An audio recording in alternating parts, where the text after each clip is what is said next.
আজকে সকাল 5টায় রেনু ছাড়লাম খুব গরমের মাঝে। ইনশাল্লাহ আল্লাহর উপর ভরসা করে আপনাদের কাছে দোয়া চাই যাতে আমার রেনুর পোনাগুলো টিকে।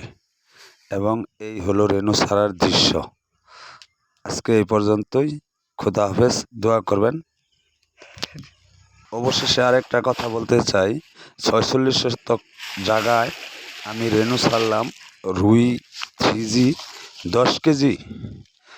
দেখি কীরকম প্রোডাকশন হয়। আপনাদের দোয়ায়, আল্লাহর ইচ্ছা, আল্লাহর উপর আপনারা ইনশাল্লাহ অবশ্যই দোয়া করবেন যাতে ভালো করে রেনুগুলা প্রোডাকশন হয়।